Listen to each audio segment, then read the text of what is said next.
So that's James's breakfast today. And it looks kind of like green olives, but it is not.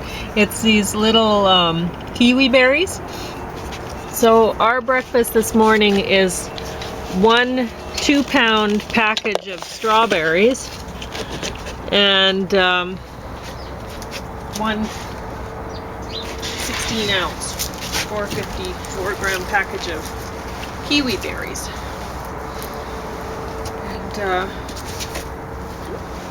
And I cut them, the waffles. This is oat waffles. So what I did is I ground up the oats into flour and made waffles out of them. So, but you can use whatever to make your waffles. So I put coconut cream, which I separated in the fridge so it'd be really solid at the bottom there, and I made sure that my waffles were cool before I put the coconut cream on. If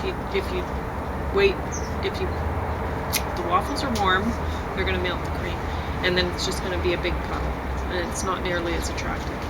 But this is a great sort of birthday breakfast kind of waffle idea, because the waffle iron has 4 parts anyway, so you can cut it, and then you have you can serve up little pieces if you want. If you have 4 people in the family, and a lot of people have, there's the mom and the dad and the 2 children, so that's a perfect little breakfast for everyone to have. Everyone has some wonderful kiwi berries, which actually taste good. They taste good. They look kind of like figs, but not true. They taste very different from figs. Yeah, they taste like kiwis. They taste like kiwis. Yeah. So James is going to be talking about a bunch of books today. Just in a preliminary fashion with 3 of them, but just a warning, get ready. So this definitely isn't Viennese cooking, it's so much superior. No sausage, no meat, no pork, that kind of stuff. No bacon, I don't know. Anyway, there's no veal. A Wiener Schnitzel, I think, is Well, veal. they ate what they had.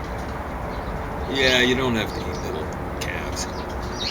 That's what veal is, I think. Anyway,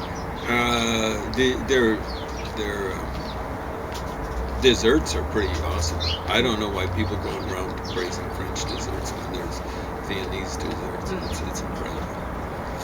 The sort of stuff that they're putting together. Even I got hungry reading that sort of stuff.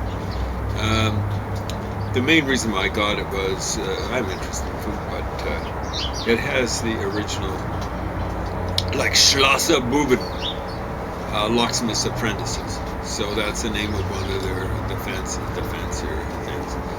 I didn't remember that. It's just on the back here. So that's one thing I'm going to be reviewing. I just finished it up in the last couple of days. Then I'm going to be reviewing Lagerbesprechungen im Hauptquartier, excuse my mispronunciation of the German, 1942 bis 1945, so from 1942 to 1945. This thing was published in '62. I'll give you a look at it. It's actually recommended if you can read German. It's I'll go into more detail, but it maybe gives a insight into Putin's mindset. The big trouble is, Hitler once said he had to kind of give up on Russia. It's like maybe Putin having to give up on the Ukraine. Then he started talking about the defense of Germany, and I think that's why the Germans fought down to almost the last, not man, but male adolescent. And I'm afraid Russia is going to be a lot more intransigent, more willing to take on losses than they were at the end of the Cold War. In the same way that the Germans were much more willing to take on losses, incredible losses, at the end of World War II than they were at the end of World War I. they surrendered at the end of World War I. They surrendered unconditionally after World War II. I mean, they were just smashed to smithereens practically. It was only maybe the day before his suicide, according to this book, that Hitler gave up on the idea of winning the war. Unbelievable. I mean, he's basically in his bunker. That's what all that's left of his little empire and stuff like that, and he's still thinking he's going to win the war. So this is another thing. Warning, I've got 10 pages to go in it out of 700 pages. So don't go around saying that I'm reviewing it without being finished. I'm going to, this is a preview review. So this, anyway, Egypte, and it's a roman, that means a novel, by Mika Valtari. It's translated, I believe, from the Finnish. So this is a German translation. 15 Bücher, so it's 15 books. Aus dem Leben des Arztes Sinue, out of the life of the Sinue, the doctor, ungefähr 1390 till 1335, for Christi Geburt, before the birth of Christ. So they've got the time wrong, the date wrong. So this is a historical novel, and he's basing it on received opinion. Hey, you know, like he basically gets the basic story right. You know, like he's got Pharaoh King Tut. He's got the Pharaoh Akhenaten before him. He's got who was one of the pharaohs in there. He's got Horemhab, they call him Haremhab in German, in there as a successor to the Amarna pharaohs, as they call. So this was published by Bertelsmanns in 1959. I believe the original was 1949, but I'm not sure. Mika Valtari's original edition, I think it was finished. So all you got to do is check out when, how do you check out when King Tut lived and his putative dad, King Akhenaten. When did they live? Don't trust the Egyptologists, trust the science. Trust the uncalibrated radiocarbon dates for King Tut's tomb. I don't think they've ever been published. They were done by the British Museum, I believe, in conjunction with the University, with a museum in Philadelphia, probably associated with the, I shouldn't say possibly associated with the University of Pennsylvania, an Ivy League institution. They hardly behaved like world-class and Ivy League institutions.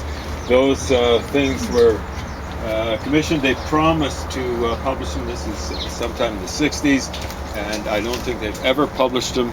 How we found out about those radiocarbon readings getting published is by a informer, a what do you call those types of whistleblowers? Oh, whistleblower. And yeah, that guy should have got a medal. Instead, he got a boot in the rear, out the door. He got the usual reward of whistleblowers in dictatorships. Well, he didn't get killed, but he lost his job. He got witch hunted. So I'm not going to tell you what the date is. You run down what those dates were. There's reeds and matting, and seeds. They're not roughly 1350, okay? And you check that out. But that's for future reviews. What I'm going to review right now is Essential German, put out by Berlitz. I'm not sure exactly where the accent falls on that publishing company. I think they're still putting things out. It might have existed for over 100 years. They generally specialize in language and perhaps even travel books. So you can also get available in Russian, Spanish, Italian, French, and Japanese. A similar sort of thing. Essential German. And this was published in 1992. I finished it up in 30 years after it was published. I finished up 21st of September 2022. Pretty close to the fall equinox. I think it was the next day. Anyway, is this any good? It's a lot better than the original Berlitz things or some of the earlier ones that I've run across. It makes for a good review. Is there a nice bird up there? There are some nice birds up so, there. So what are they? Can you introduce them to the folks that are... I could show, I guess yeah, I if could you show do that. I don't want to scare the birds off, but they've been hanging around while we're talking here. Yeah, they're checking out all this fruit out here. I don't think they're interested in German. I don't know if you can see them moving around in the tree. Are they chickadees? They're hiding. There are many chickadees, but there's other kinds too. Like see right there. There's another kind, and I don't know who she. Yeah, but you know, before we left, I stuck out. You left a lot of seeds there. Well, yeah, I'll show you.